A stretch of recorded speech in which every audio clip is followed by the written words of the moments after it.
Deuxième candidate aujourd'hui donc au départemental, c'est Bibi Chamfi, toujours candidate donc à Ouangani avec son binôme Saindou Atoumani. Bibi Chamfi, bonjour. Bonjour, bonjour à toutes et à tous.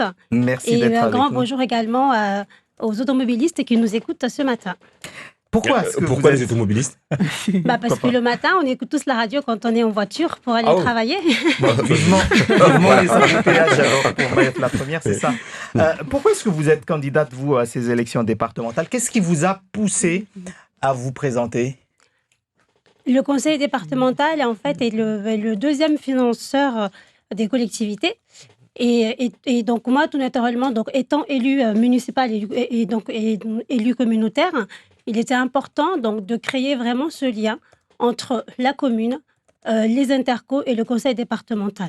Donc aujourd'hui, moi, je suis élue, je connais les projets au niveau de ma commune, je connais les projets au niveau du canton, au niveau de la commune de Ouangani, parce que je siège à l'interco. Et donc, c'est tout à fait, je dirais, logique que je puisse aller défendre ces projets au sein donc, du conseil départemental. Du coup, la question de savoir, est-ce que pour pouvoir déployer les projets au niveau du canton, au niveau de la commune ou de l'interco, il faut appartenir à la même mouvance? Alors, ça va être un grand plus. Parce qu'aujourd'hui, on sait que les finances, en tout cas, sont croisées. C'est-à-dire qu'on a donc différentes instances et c'est très, très important de pouvoir s'entendre pour pouvoir mener à bien les projets. Sinon sinon, on prend en tout cas beaucoup plus de temps. Donc là, ça permet vraiment de faciliter quand on veut tous le développement du territoire, quand on parle tous de la même voix, forcément, c'est beaucoup plus facile en termes d'aisance relationnelle et de pouvoir pousser les projets à leur réalisation. Alors, vous avez des ambitions donc, en tant que conseillère départementale. Où est-ce que vous les placez et quelles seront, selon vous, les priorités pour ce département? Alors, la chance que nous avons aujourd'hui, c'est qu'on a un département qui a des finances saines.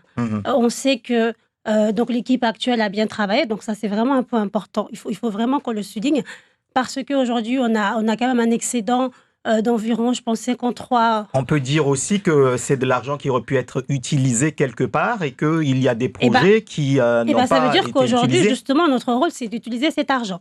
Et comment on va l'utiliser? Voilà. C'est important parce que cet argent-là, c'est de l'épargne. C'est de l'épargne qu'on a parce qu'ils ont bien géré, en tout cas, ils ont bien maîtrisé les dépenses, ce qui nous permet aujourd'hui d'avoir cette épargne. Et donc, notre rôle, c'est de bien l'utiliser et nous allons l'investir.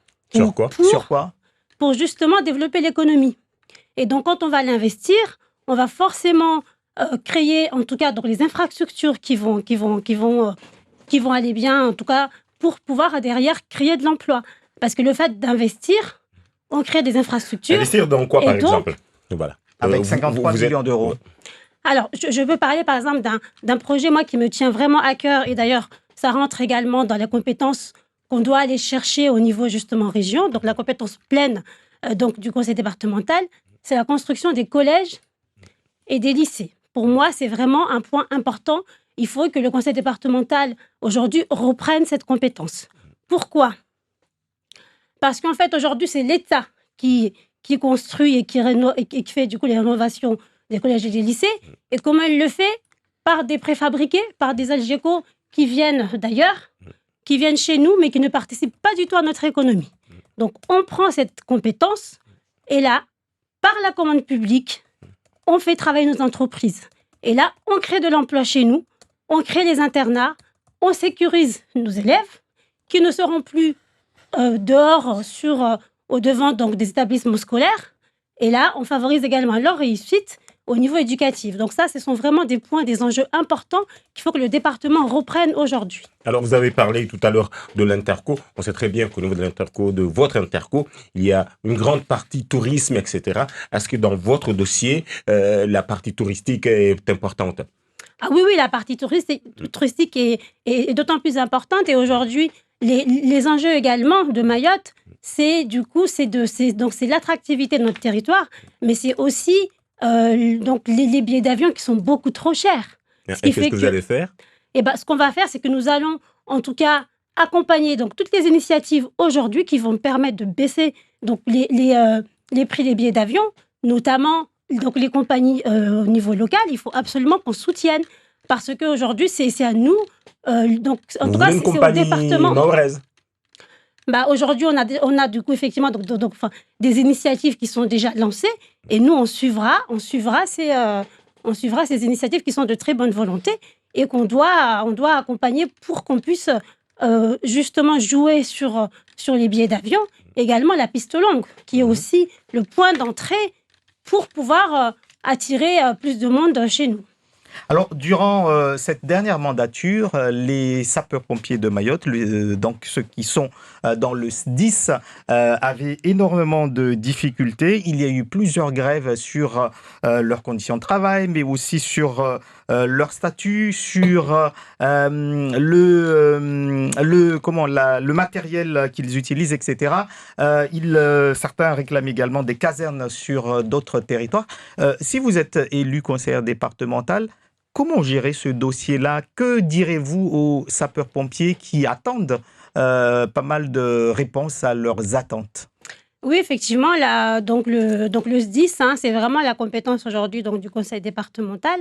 Et il faut qu'on réponde présent. On sait très bien que quand aujourd'hui, même nous en tant qu'administrés, quand on appelle les pompiers, il y a toujours un temps. Enfin, en tout cas, nous, la population, on est également en attente. On est en attente d'avoir les pompiers qui viennent à temps quand on les appelle, et ça va être effectivement un vrai enjeu. Et là, justement, l'investissement qui est possible aujourd'hui, comme je disais, au niveau du conseil départemental, il faut qu'on le mette au bon endroit. C'est-à-dire qu'il faut qu'on aille investir, notamment sur la construction des casernes supplémentaires. C'est pareil, on fait des vrais bâtiments, on sait que ce seront vraiment des bâtiments adaptés. On crée également de l'emploi par justement la commande publique. Pour moi, tout est lié. C'est-à-dire que tant qu'on a des compétences un peu parties entre l'État qui prend une partie, la région qui n'est pas forcément région, le département qui fait des choses en plus qu'il ne devrait pas faire, fait qu'après, on n'a pas une concordance. Le département fait des choses qu'il ne devrait pas faire? C'est-à-dire qu'on a aujourd'hui des compétences, par exemple, que l'État doit prendre en charge, notamment, je peux dire, par exemple, les routes nationales. Aujourd'hui, on sait que on est en attente, en tout cas, au niveau du pont de Mangajou. Et ça doit être des compétences de l'État. Et depuis X années, ça ne bouge pas. Donc, il faut absolument que chaque entité prenne ses responsabilités. On qualifie vraiment, on calibre les compétences, on qualifie derrière les personnes, en tout cas les entités qui doivent les suivre. Et c'est comme ça qu'on peut avoir une ligne où on sait que chacun a sa roadmap pour pouvoir le déployer. Ah, c'est quoi? Excusez-moi. Roadmap, c'est quoi? C'est de l'anglais. C'est l'enjeu, en tout cas, c'est la carte qui est tracée pour... la feuille de route. La feuille de route, exactement. Voilà, le terme. Vous parliez tout à l'heure de le fait de construire un internat, des établissements scolaires pour favoriser l'éducation et la réussite scolaire ici à Mayotte.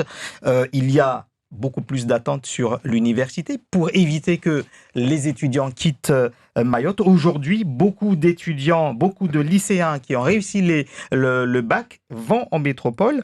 Est-ce que ce n'est pas plutôt là qu'il faut davantage réfléchir sur que faire de ces élèves pour qu'ils réussissent et surtout pour qu'ils reviennent? Quel sera le rôle du conseil départemental selon vous? Alors complètement, je suis tout à fait d'accord avec vous parce que je fais moi-même partie de ces étudiants qui sont partis après le bac, justement avec du coup la difficulté métropole. Et il faut aujourd'hui qu'on favorise la réussite scolaire de nos enfants. C'est-à-dire qu'il faut qu'on privilégie des filières en local. Il faut qu'on prépare les futurs médecins de demain. Que peut faire le conseil départemental pour favoriser cela? Il faut qu'on propose des formations adaptées et où on sait que derrière, il y aura des débouchés. On sait qu'aujourd'hui, on est en manque de médecins. Par exemple, moi, je vais prendre le cas du coup, voilà, donc des médecins. On est en manque de médecins mahorais à Mayotte. Et il faut qu'on se batte, il faut que le conseil départemental propose au moins que les premières études se fassent à Mayotte, au moins la première année de médecine.